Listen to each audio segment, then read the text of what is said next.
Welcome to another broadcast of Philosophic Perspectives on the ArtistFirst Radio Network. All past shows are archived. You can pick them up at ArtistFirst.com. And now here's your host, Arthur D. Schwartz. Why, hello, everybody. Welcome back. Nice to have you with me again this evening. And, tonight's show will be a little different. Last week's show, or 2 weeks ago, the last show was a very serious show. And I was very busy this week, and so the thing is, I write book reviews. One of the things I do is I write book reviews, which I post on Amazon.com. And I did it quite a bit about, 3 years ago. Then I slowed down, and more recently I've picked up the pace again. And I'm making a personal commitment. I mean, I want this to be for the long term. I want to write reviews because I find writing book reviews is so empowering in so many ways. Because first of all, you really get to understand the book you read a lot better by thinking about it, by doing a little bit of exegesis and picking things apart, and also it's you get ideas from it. In my particular case, since I'm a writer, I'm getting ready to write another book, and it just really gets the whole thing it just stimulates the mind, and it's a lot of fun. So since I didn't have time to really do an organized topic tonight, one of the things I was doing was working on this Amazon book review. Each Amazon reviewer has a page on Amazon, and so I have that. And so what I'm going to do is just kind of talk about the books I've been reviewing, and I'm going to let it go there. I like to think of my mind a little bit like a billiard table, and I like the cue ball to bounce around and hit other things, and that's the way I feel sometimes.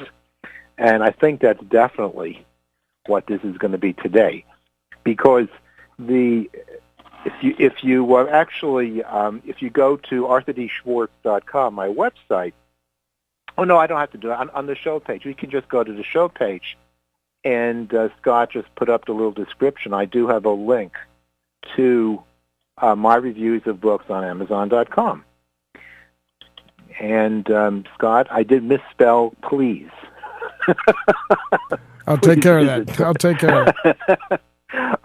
But anyway, no, that was my doing. But and so you can go right to the Amazon book review page that I have, and you can see the 19 or 20 or so that I've done. And I have right now 3 more in the works. And what I'd like to do is just kind of get the ball rolling. And the first one is quite apropos. Some of these books, I've mentioned them in passing in different shows. And the most recent one I did is called Bibliodiversity, a Manifesto for Independent Publishing. I discovered this book in the process of doing a show on one of my shows on the indie world that I'm part of, an indie writer, an indie radio host. I have a group called Creativity Expo. By the way, I'd like to proudly announce that the URL, it's meetup.com, but I have URLs for it, and I do have creativityexpo.net, but I have also just purchased creativityexpo.org, and that will take you there too, because I think that's the right one, because I'm looking for an organization. I want to build an organization that will spawn and facilitate and stimulate creativity, specifically in the indie community. Now, established writers and filmmakers are welcome as well, but it's really for indie workers, creativity type. I hate the creatives. I hate that term. But creative people, independent thinkers, and that's what I want it to be most. It to be in the service of that, and I happen to be one of those people. Now, I during that show, one of those, it was quite a few months ago, doing some research, I found this book, Bibliodiversity, a Manifesto for Independent Publishing. And if you're on there, I mean, the name of the author is Susan Hawthorne, I believe. Yes, Susan Hawthorne, an Australian woman. And I guess she's fairly well known as a publisher.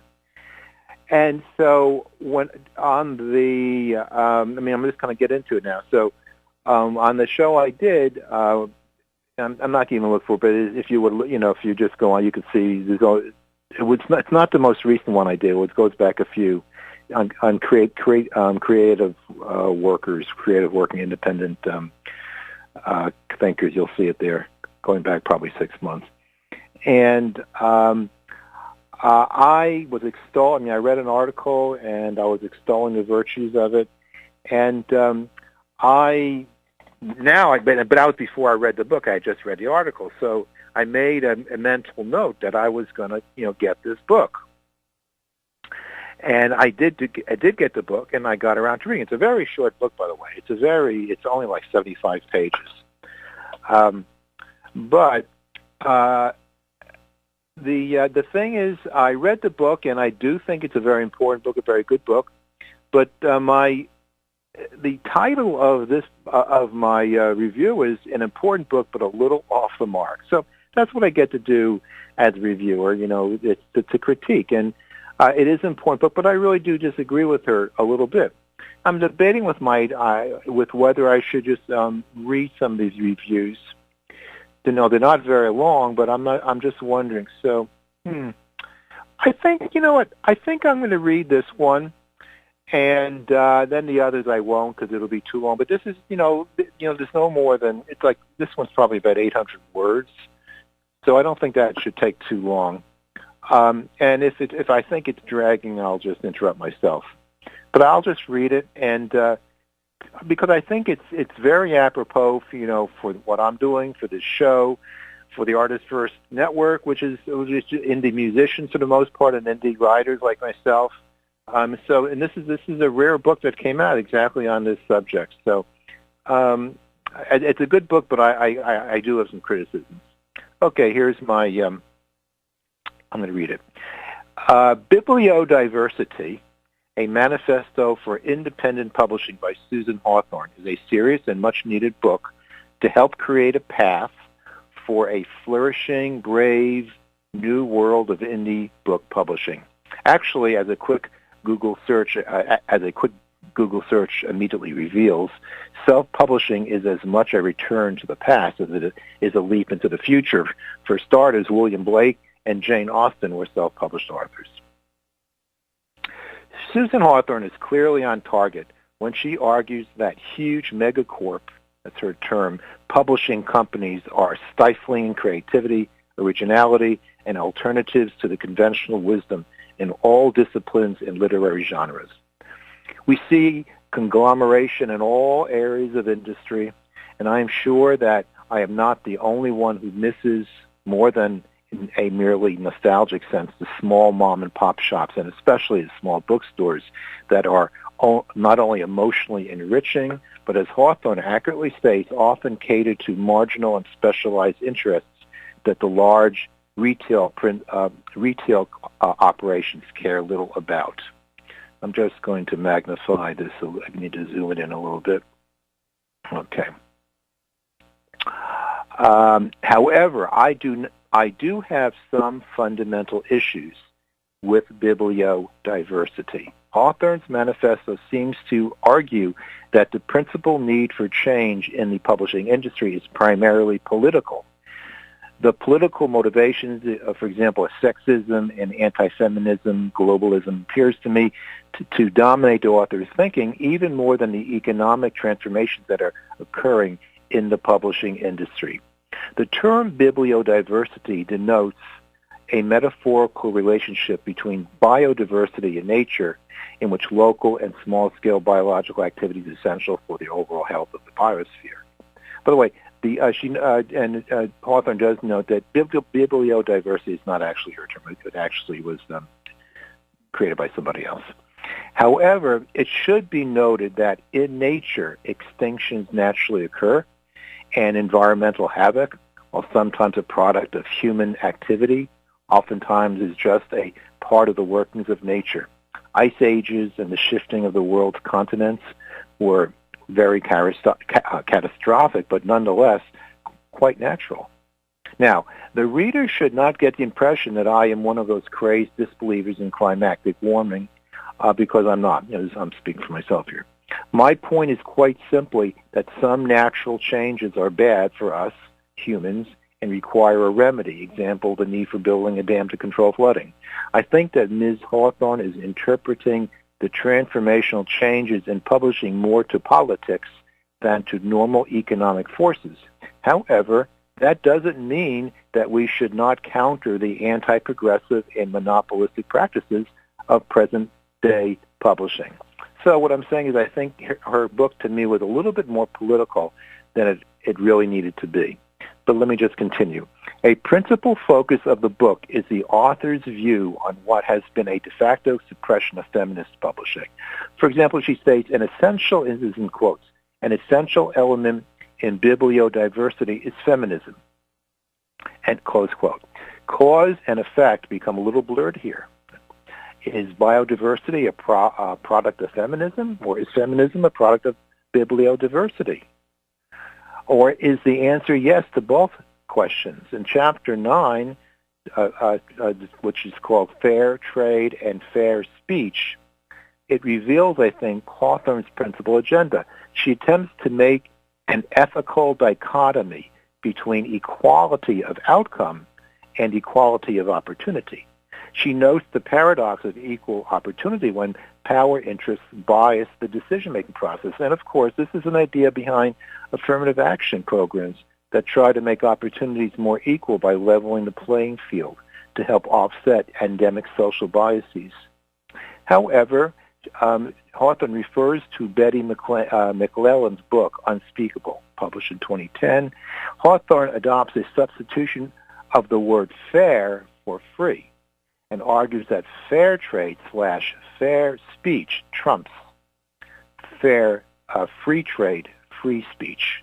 Could Hawthorne be leaning towards some form of censorship? She argues that the status quo is a form of censorship because marginalized voices are not allowed to be heard by megacorp publishing and media. Is the answer a counter-censorship? She perhaps revealingly uses the example of FSC and PEFSC, which are logos that certify the sustainable forestry that has been conducted in producing the paper used in the printing of books. Hawthorne does not go so far as to recommend that books be certified as bibliodiverse, but the question of where is the line to be drawn needs to be asked. She says, quote, bibliodiversity is based on respect for others, on dynamic balance in society, and on a rejection of monocultures, close quote. Certainly this does not sound like censorship. That's a good thing. And Hawthorne's position becomes clear as she concludes Chapter 9 by stating that the, quote, unquote, the implications of an ethic of fair speech are serious ones for publishers, close quote. And if this ethic could be developed in practice, a much fairer and more flourishing world of independent authors, publishers, and bookstores would evolve.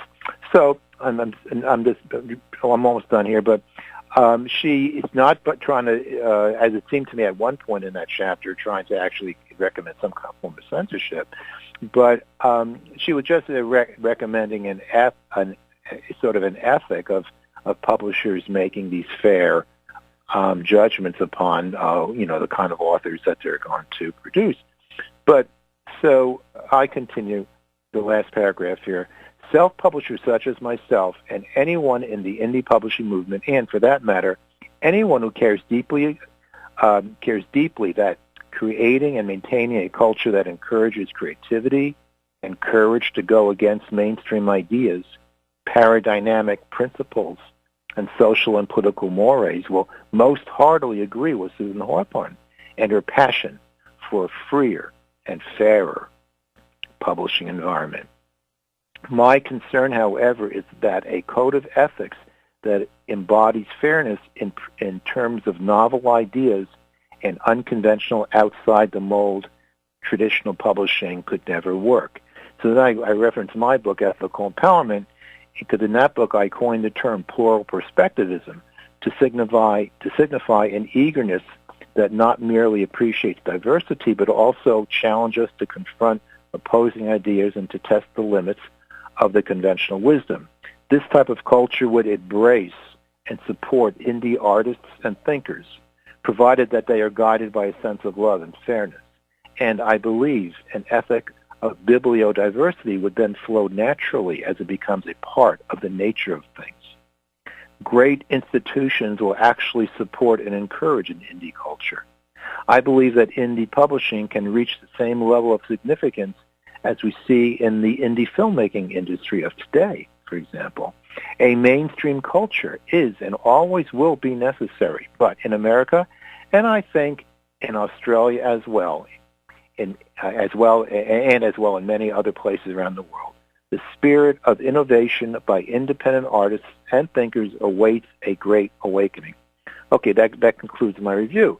And so I think it's a very important book, like I said, but I think it was too political, and the recommendation she was making is I don't see how it could possibly work. I mean, it's a nice idea, but I think the way you get the indie movement flourishing is by creating a broader culture that will sustain, that will encourage, that will motivate independent thinkers and writers and artists. Now, what does that actually mean?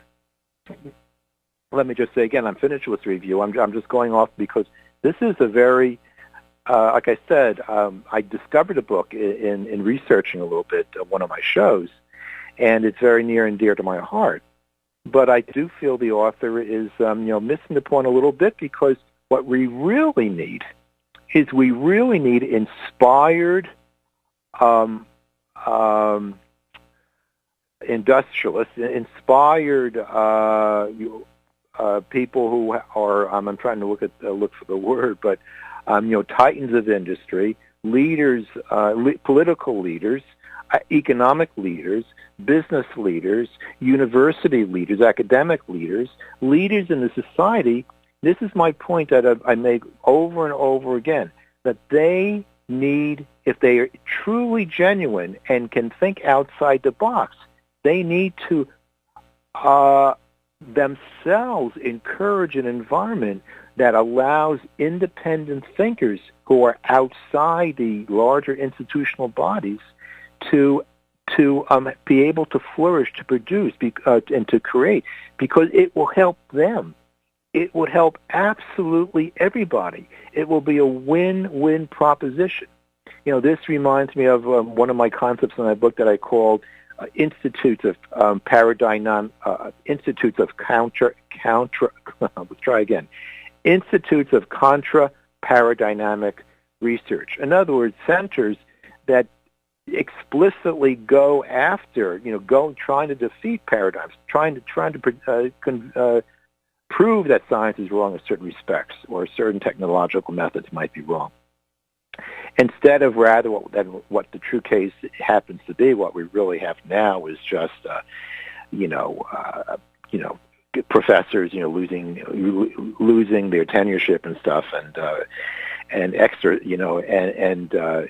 just exorcism. And I think that's the wrong word, isn't it? We just have to.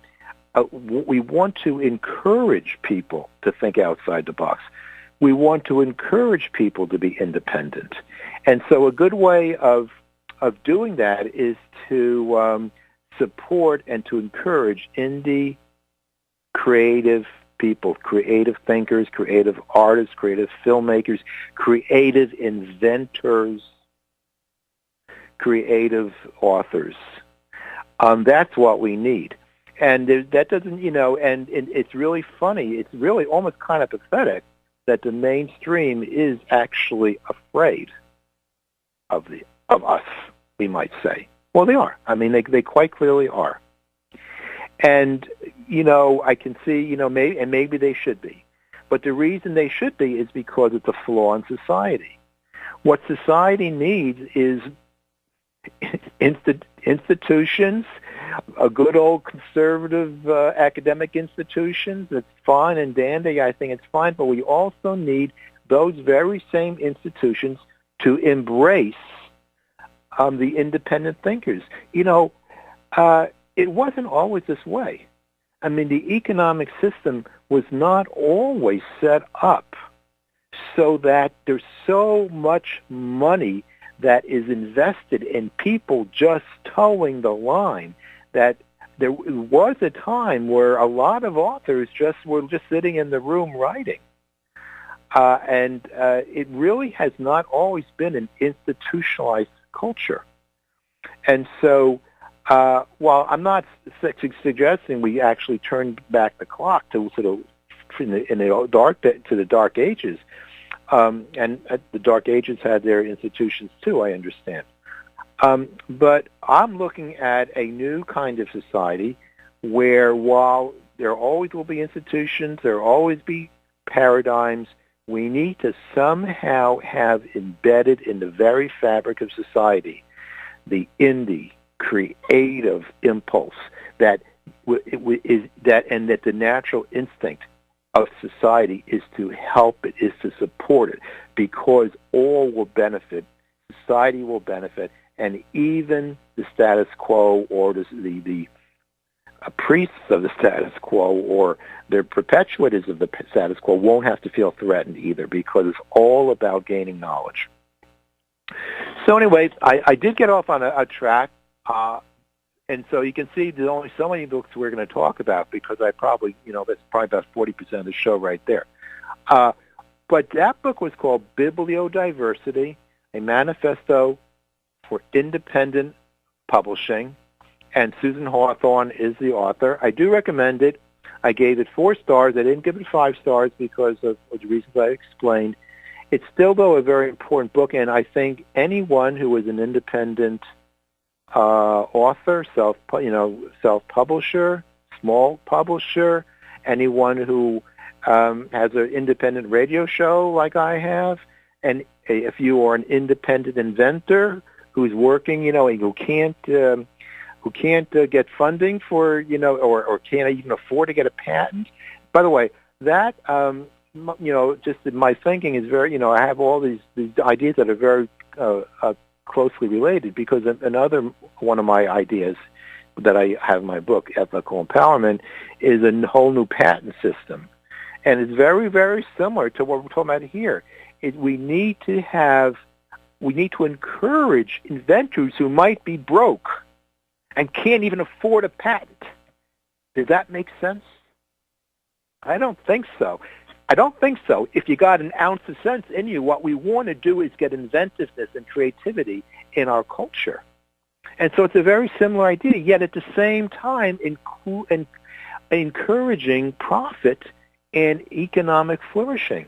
And so in certain respects, the patent system is akin to this. So you can have indie inventors, you might say. I think maybe, I actually, when I was thinking about doing today's show, I was debating with the idea of doing a show entirely on my idea for a new patent system, which I think is quite original. I know there are different ideas out there, but for open patents and all that, but mine is significantly different. And it's all about encouraging creativity and the individual at the same time as encouraging the greater social flourishing of our society, of civilization, of humanity. And so those are very closely tied together. Okay, well, that's the first part. That's the most recent book. The next book I'm not going to talk about because we spent the entire show 2 weeks ago on debunking the Holocaust, the so-called denial theorists. And, James McCann, who wrote the book with his father, Lance, I think it was a great show. I really enjoyed talking to him, and I really think a lot of things came out of it. I'm proud to say I got my first hate response. So I think that's probably makes me feel good that you're pulling some of these people out of the woodwork, or beneath the rocks that they live in, the stones or whatever, with the snakes. But whatever it is, I feel that was a very important show. However, I'm not going to talk about it because we did a whole show on it last week, and you can, our downloads are free. You can download that particular show I did on the Holocaust deniers, and you can download it for free, as all the podcasts, as all the shows can be. They're all at the bottom of the show page. They're podcasts that are downloadable for free. The next one I'm going, this is the most recent, moving backwards. I actually had mentioned this one in the one that followed it very briefly in a recent show. This is the true story of the Bilderberg group. And I'm not going to read any more of them because I can see that would take much time. I think the first one, the Bibliodiversity book, is very, very apropos, so I really wanted to do that, but I can assure you, listeners, that I won't be reading another one today, but I will be talking about it. And so the true story of the Bilderberg group. Again, I believe in some conspiracies, certainly not others, and it's particularly these wide-ranging things like the Bilderberg group, because the writer of this particular book, Daniel Esterlin, actually thinks that the Bilderbergers and the people like them in the what's it called, the different groups, the Foreign Affairs Committee, and I always the Council on Foreign Affairs, and others. I mean, I just don't think that it's insidious. I mean, I do think it's a problem. Not the builders, not the Bilderbergs. Excuse me. They're not really a problem, I don't think, at all. They're just a bunch of rich people who get together, powerful people. But I don't really think they're actually pulling the strings or anything like that. But the author of the book thinks that he basically, literally, we're going to become serfs, and literally, technology basically will be turned off. It would just be going to be all slaves working towards the benefit of a few rich people. I mean, I'm not really exaggerating. I read actually the quote I read last time, and I think in my review, I believe I quote that. So. Now, by the way, I just want to give myself a plug here. These reviews that I have, if anyone's interested, go ahead and, if you like what I read, just like me. The way you like me on Amazon is not a like. You go to the bottom of the review, and it asks you, was this helpful? And so if it's helpful, you click yes, and that's what you basically a like. And so that would help me if by all means, feel free to do that. But then the book that I did after that one was it didn't actually start off this way, but I realized when I had these two books a while, and I had read them earlier, and but didn't write the review, and it just happened. I didn't realize when I did it, it was sort of like two bookends, because the other book is Voodoo Histories, the Role of the Conspiracy Theory in Shaping Modern History, and the author is David Aronovich, who's a well-known journalist. And he was the exact opposite, because he just put the kibosh, every conspiracy is voodoo. He has probably a couple of dozens in there, and it's as far as he's concerned, there's nothing to it. That includes JFK assassination, 9/11, blah, blah, blah. You go right down the line, and it's all just like something, basically a result of some kind of psychological need that people have for conspiracies. I mean, I go with that on some level, but I mean, just every single one of them. So I call that one the dull edge of Occam's razor. Occam's razor is sort of the most simple, straightforward explanation, usually the right one. Well, that's a nice maxim, and I'm not saying it never has any utility, but to use it as a kind of definitive, dogmatic, actually a real principle that actually has any merit. It's just a bunch of nonsense. It might apply sometimes, and sometimes it might not. The fact that you're actually using it as a principle that means anything, no. What it is a generalization. Sometimes, yeah. Sometimes the straightforward, less complicated explanation is the right one. That doesn't mean that Occam's razor is a principle of thinking. It just means that it's a generalization that sometimes applies, but it oftentimes is not. And of course, the vast majority of people think JFK was killed by a conspiracy. I'm certainly along with that. I feel 9/11 had some nastiness going on in some quarters. Those buildings could never come down as they did. Like a demolition, it's impossible. I mean, those three, but people think we're talking about two. It's actually three. Building 7, I think was. We think of the two towers, but I think it was Building 7, came down a couple of days later. It's a huge building too, not as tall as the World Trade Center buildings, but they came down like a controlled demolition. Perfect. I was a kid. I used to I see on television those demolitions, and I would be amazed by them. Like, oh my gosh, it's amazing how it comes down like dominoes. It's amazing. But now we can just fly airplanes into huge buildings, and they just come down like a deck of cards. How'd you like that? You know what? We are. The government has such a low opinion of us as a people because they think they can put it over on us, and guess what? They can. And I strongly encourage that you can go on YouTube and get it or buy it. It's the movie produced. It was on PBS, and it was produced by architects and engineers against 9/11 or something like that. I could look it up, but they're engineers and architects. They're architects and engineers for truth. And I don't know what. I'll look it up. As people might know already, I have a very bad brain for remembering names and things like that. I'll actually look it up for you. But anyway, I think right now I want to take a break. I just want to collect my thoughts a little bit, and we'll be back shortly.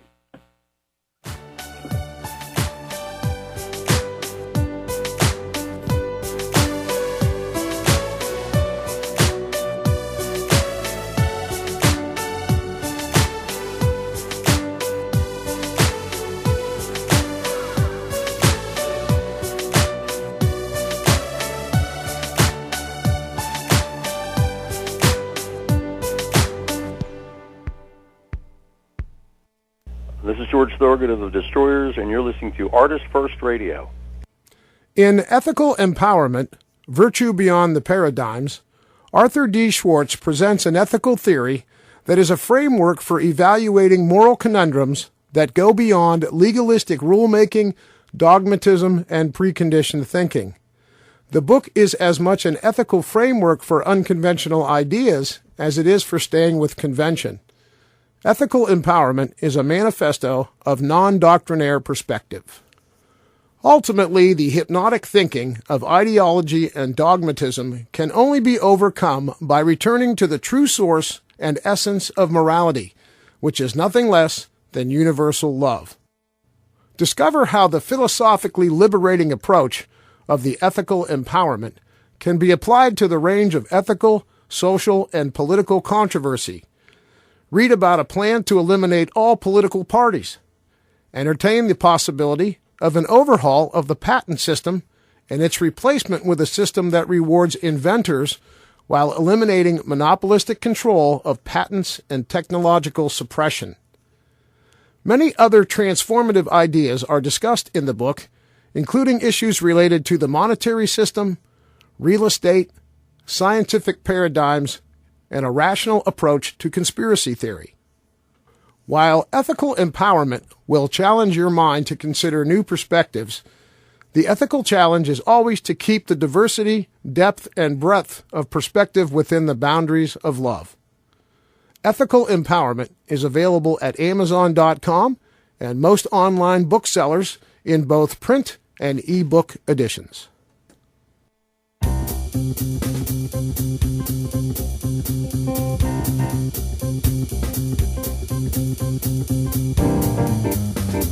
We're glad you're one of the cool people listening to Philosophic Perspectives on the ArtistFirst Radio Network. If you want to send a question or comment, you can hit us up at dj@artistfirst.com. And now back to your host, Arthur D. Schwartz. Welcome back. By the way, so I during the absence, the name of the organization I was looking for was Architects and Engineers for 9/11 Truth. And you can read, it's like a whole, I think it was 2 hours long. I think it's abbreviated versions. I watched it a couple of years ago, but you can get it online. You can buy it from them. It's just an amazing. I mean, I know there are critics of that, but boy, I would really like to understand what the kind of criticism of it is, because it's awfully compelling. Awfully compelling. It just about, basically it's had the way the towers came down, and also it was mostly the towers.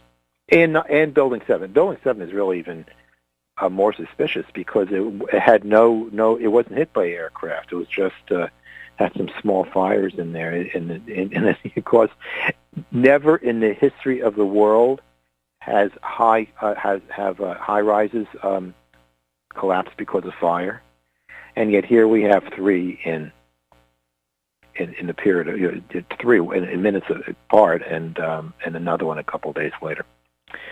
So anyway, it's hard to even talk about because we don't want to think about something so insidious.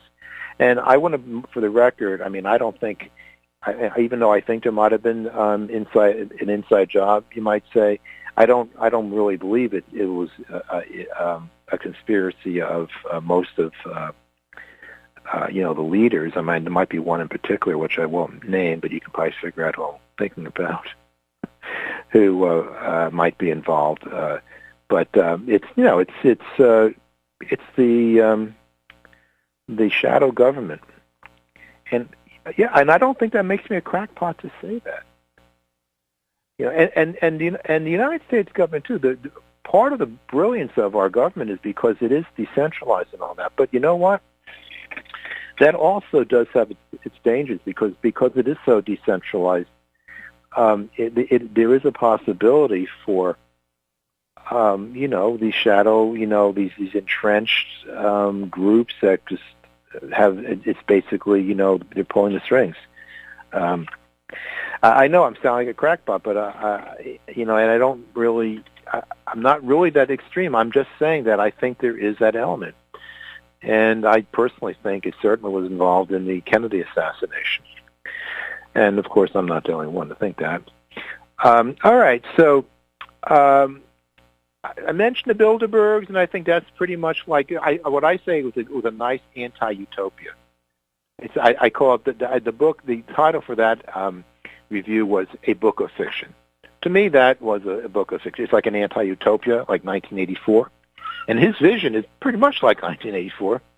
I just don't go for that. I quote, the famous by Lord Acton, power corrupts, absolute power corrupts absolutely. But then Acton went on and he said, and I'm paraphrasing, that all powerful men are bad men, something like that, which I don't agree with at all. I think there are powerful men and women who are very good people. I think no reason, because to say that, you'd have to say basically that the human race is soulless. So once you have power, it doesn't matter, you have to be bad. And that is, so let me go the other extreme. I'm not looking at the dark side with conspiracy and all that. No, now I'm looking at the good side. I think you can be very, very powerful, very strong. You can be, and still be a very good person. Okay, so I'm thinking right now, where we are right now. I started wanting to mention. a particular political leader, I won't mention his name, but who's just was nominated and has orange hair. That one.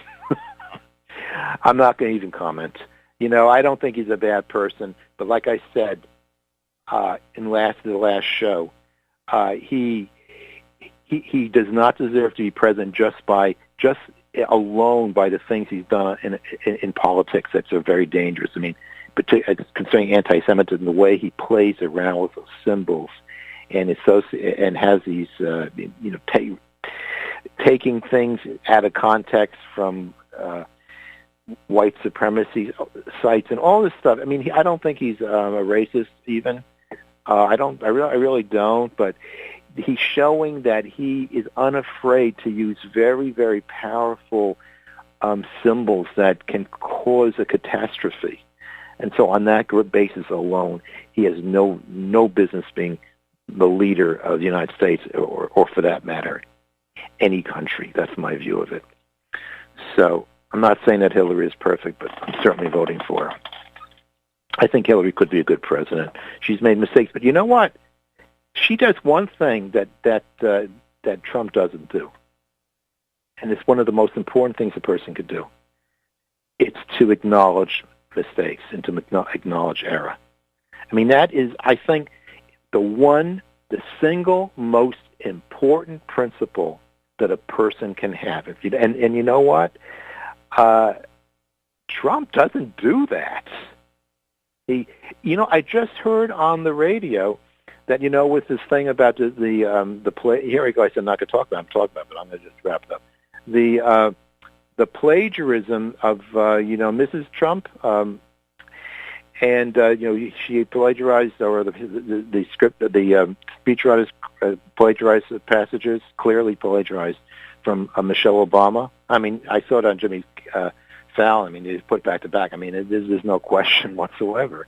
But here's the thing. This is why I'm bringing it up, because I don't care. It's not a big deal to me. But although it is a big deal, but it's not a big deal. I heard on the radio that the speechwriter that he has, or the person writing the speech for her, said it was all her. She did it, and it was a mistake. And then the Trump campaign said, but it was just an honest mistake. It was a coincidence. It was not actually plagiarism or intentional plagiarism. Well, if it's not intentional, it's not plagiarism, I don't think. I mean, I think plagiarism has to be intentionally copying. Now, here's the thing. Why do you say that? No, it was plagiarized. Anyone who has the brain of a termite knows it was plagiarized. Just look at it. I mean, those exact words. So it was plagiarized, but it's not a big deal. I mean, it's the thing is, they say, well, then they make up this lie. Oh, it was innocent. It wasn't intended. It was an accident. Not an accident. It was just one of those things that there's only so many ways to say something, and it was just expressed the same way. No, it was not. That would be plagiarism in a book. Plagiarism is not the idea; it's the language. Just so you know. You can read a book and then state the ideas in the book, but use different language, and it's not plagiarism. That may be unfair too, but I'm just stating the fact. The law concerning plagiarism is actually the words that are used. And if you look at it again, there is no doubt whatsoever. It was plagiarized, but they don't admit it. And so that's the thing. So Trump, he doesn't admit he doesn't do anything wrong. He's a perfect person apparently. That is a very, very scary thing, a very scary quality they have in a political leader. Believe me, I'm telling you, like Trump. Yeah, believe me. Believe me when I say that. Yeah, believe me when I say that. That is the most horrifying thing a leader can have, to think that he can't make a mistake. Okay, speaking about being honest, I realize I say things and then I keep going on and on and on. I'm going to get some guilt here, but I'm going to move along a little bit. So here's one on the Tao Te Ching. A great thing. I'm going to talk about the Tao Te Ching when we get back, but I'm looking at the clock. Yeah, Well, I know the break was just about 10 or 15 minutes. We'll take another break. We'll come back. I'm going to talk a little bit about the Tao Te Ching, which I did review a translation of it, and some other things. And before we close out the evening, I just love this. I recommend everyone should write reviews because it really is an enriching experience. It really is. Okay, we'll be back shortly.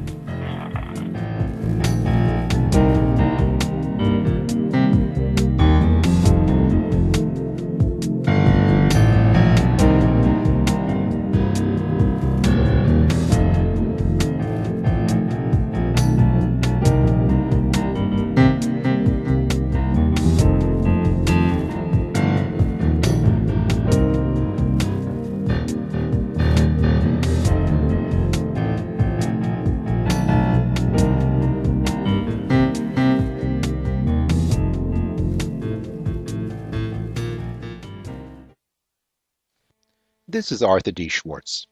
You know, beliefs and disbeliefs can be very powerful. Much like philosophy, hypnotism is concerned with belief. Hypnotherapy, a practical application of hypnotism, may largely be described as the practice of removing false beliefs that form mental blocks to success, to happiness, and to well-being. In my hypnotherapy and philosophical counseling practice, I combine my work in philosophy with hypnotism in order to clear mental blockages that can occur on both conscious and subconscious levels. A mental block may be conscious or subconscious and can be expressed, for example, in the form of anxiety, low self-esteem or low motivation, bad habits, tobacco habits, weight gain, low performance, and much more. If you are interested in using hypnosis and the power of the mind to overcome mental blocks and barriers that have emerged in your life, please feel free to give me a call at 617-964-4800 or visit www.integralhypnosis.com. That's INTEGRAL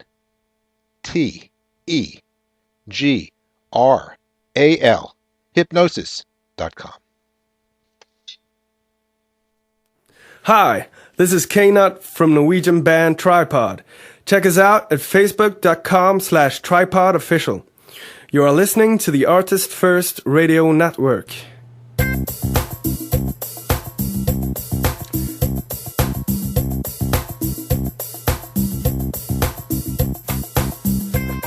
You are listening to Philosophic Perspectives on the ArtistFirst Radio Network. Let's get back to your host, Arthur D. Schwartz.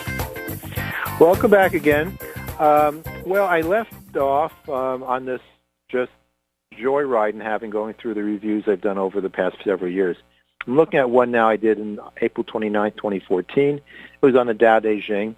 For those of you who are not aware of the Tao Te Ching, you know, it's one of the most treasured books in philosophy and spirituality. It's the ancient Chinese classic and Lao Tzu. And it's such a great book because he has these little, each chapter is it 72? I think it's 72 chapters. But I'll find out in a second. But each one, it's just so filled or so pregnant with meaning. So you talk about them. I mean, I used to go to a group, and that's what they do. They just talk about the one chapter, usually at a time.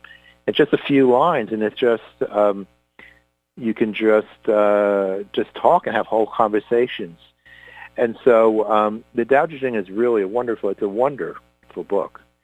It's amazing because it's always fresh. You look at it, and you always have an original conversation.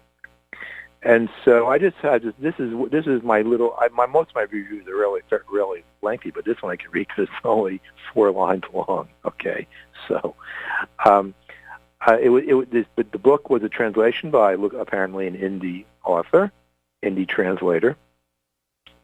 I very much enjoyed Robert Brooks' clear and crisp translation of the Tao Te Ching. It appears to be without Western biases that sometimes skews the interpretation and understanding of what Lao Tzu means by the Tao. Some translations, I think, lend to the Tao a sense of divinity or even creationism. It is a welcome addition to anyone's library and complements other translations of this great ancient masterpiece. Suitably, the reading of this volume flows. Highly recommended. So if you're not familiar with it, a little pun there, because, the whole idea of going with the flow, I think that whole idea, comes from Taoism. The yin-yang. Well, the yin-yang, I think, is actually from the I Ching, which is an even older text. But anyway, it's an ancient Chinese symbol, and it has to do with the ebb and flow, the yin and the yang, which sometimes is, called to be male-female. Sometimes it's expansive and contractive. It doesn't really matter. They're opposites.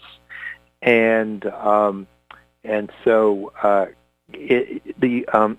consider myself a Taoist in some respects. I just say because in certain aspects of this beautiful way of looking at things, and it complements almost any other school of thought. That's really one of the very beautiful things about the Dao De Jing. It really is complementary to many, I think most of forms of thinking. Because, the thing about it is that it was actually, I believe, Lao Tzu, what did I say there? Lao Tzu he created a lot of his writing for, these Chinese emperors, the kings. But it also is for every man. It's conservative and non-conservative. It's just like my own thought. I consider myself to be a progressive libertarian. I find, in some ways I'm more liberal and kind of eclectic, and some, I see the value of traditions. And Taoism is very much that way, because it doesn't look at traditions per se. It looks at the Tao and the flow of the Tao, the flow of the universe. Don't have too much time here to get too far into it. But the flow, to just sum up my conversation here, the flow can either be conservative or liberal, progressive or not progressive, because the flow of things has is different in different situations. It depends upon the situation. It's compatible with that other beautiful, beautiful principle. One of my favorite principles, which many know, the Serenity Prayer. It was created by Reinhold Niebuhr, I think, a Protestant, a minister and a theologian. He's from Germany, but he actually was in this country. I think he practiced this country for many years. And anyway, that sermon that the Serenity Prayer is attributed to was actually done in Cape Cod, Massachusetts, not far from where I am, relatively. And so the Serenity Prayer is, I always say you can leave God on or off, but it has God in it. God, grant me the serenity to accept the things I cannot change, the courage to change the things that can be changed and should be changed, and the wisdom to know the difference. Of course, that's catch-22. You and I might disagree with what we can change and what we cannot change, what we need to be just to accept serenely, or rather that you can or you should change it. And we'll always have those disputes, those differences of opinions. And so the third part, the wisdom to know the difference, is a very personal thing in many ways. But I think it's very complementary with the Tao, because whether you have to accept or whether you need to change and have the courage to change, it all depends upon the situation. It all depends on the flowing Tao, like a river That's oftentimes they use the river as the example of the Tao. Really, the Tao means the universe. It was written, roughly 2,500 years ago. But in a modern context, I would say the Tao is the universe. It is the flow of the universe, and how we, you can't fight that flow, but when you use it to your advantage, you can succeed. And so, of course, the Tao is it's the principle of a lot of of martial arts, because in for example, to compare that in Eastern boxing, it's boom boom boom, try to knock the guy down, and in martial arts, of course, as you see, they're always kind of going with it and then using that to your advantage. So you can imagine, someone just punch your hand, but what you do is you deflect your hand, get to the backside of your hand, and you can slam it down. Because now, through going with the flow, you've put yourself in a position to be dominant. And so, and then there's another Taoist work called the Tao of the Art of War. Excuse me. And that sounds ugly. It's war, but actually, the Art of War. Sun Tzu wrote it. Some of it is not really about fighting. It's about how using wisdom can create victory between nations. But I think sometimes without any war whatsoever. So I'm actually not a student of that book, but that's my sense of it. If I misstated that, I apologize for it. But I think more or less I'm on the right track in terms of the book, the Art of War. Well, let me just look at again. Now I'm going to go back to the list that I'm working from, and I want to see what's next. Let's see which one we'll choose one more before we call the night. Let's see. Okay, well, since this is a philosophy show for the most part, I read the book The Stranger. The Stranger, I thought that I had read The Stranger years and years ago. And so what happened is I made it the topic, and someone might have suggested, but I made it the topic of one of the Social Philosophizers Club meetings, the book group. And when I read the book, I realized that I never read it. I probably read passages and stuff, and it's been so long that I've been into philosophy. I thought I actually read it, but I realized I don't believe I read it. If I did read it, it was not familiar. So I'm pretty sure I never read it until let's see, it's about 2 years ago, because this review, was written March 14th. And in this case, I did write a review in concert with the meeting we talked about. And, it's a really, really great book. It's one of the greatest philosophical novels of all time. And just to be fair, I think a great philosophical novel is Ayn Rand's is Atlas Shrugged. And, I'm no fan of Ayn Rand, but I thought a really entertaining book. And she excellently portrayed her principles. Even if her principles are kind of rigid and cartoonish, still, it was I just thought the book was a very interesting way to make her points. It was a very long book, about 1,000 pages. Now, The Stranger is not a very long book at all. I'm not sure, it's maybe 150 pages, something like that. It was a very interesting book because it has to do with this guy who has a stream of consciousness and doesn't really seem to have what some people would call a soul. And the terrible things that, or the terrible mess that gets into him, that influences him, or that he gets into, is this big mess, to put it mildly. How he was influenced by a so-called friend, and to do unspeakable, to commit a crime, and of course it's a very interesting book to me because that's my work is centered around the idea that there is a thing, morals. Ethics is a real important subject, and it is about studying the principles of what constitutes ethical reasoning. I don't believe in absolute right and wrong, but I think things can be righter or wronger. I mean, the reasoning ethical reasoning can weigh heavily in one direction and against another direction. So it may not always be black and white because the ethical rules are only tentative in my view. They're not absolute.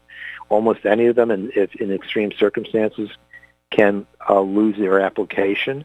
That's why I feel morality is centered in love, and that in love and through consensus and through reasoning, with the help of principles, with the help of rules, knowing that they are conditional and not absolute, that we can come to conclusions.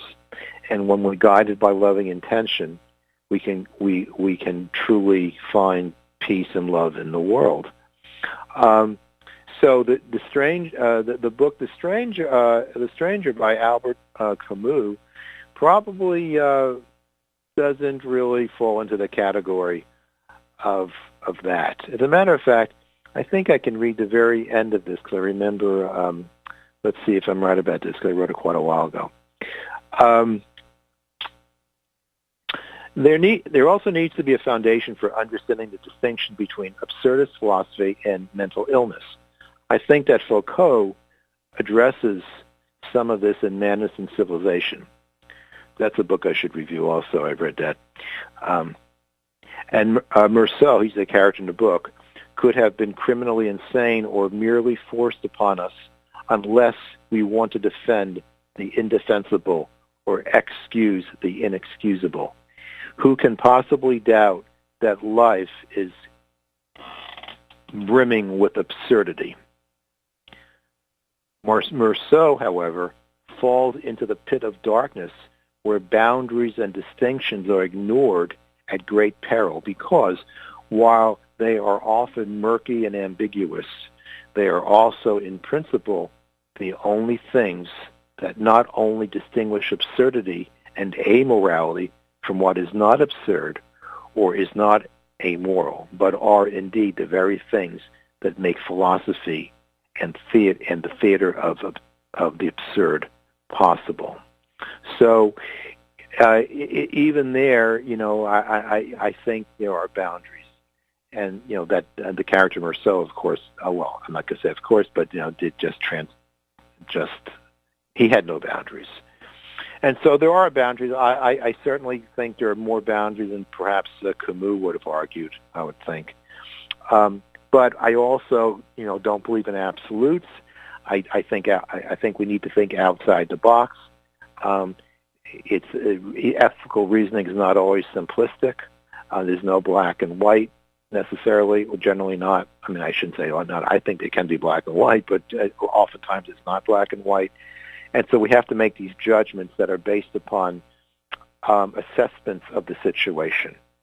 And every situation, because it is absolutely unique in itself in some sense, may escape, just conditioned, knee-jerk, reasoning because the situation is different, and the only way we can appreciate it is to look at it as the jewel that, in fact, it is. It's a one-of-a-kind. Sui generis is the term.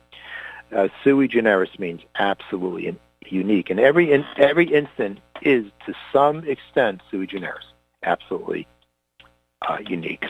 Well, I think I've come to the end of the show. This one was one of my meandering ones, but I really feel that I made some sense. Of course, if you feel I do, go and look at my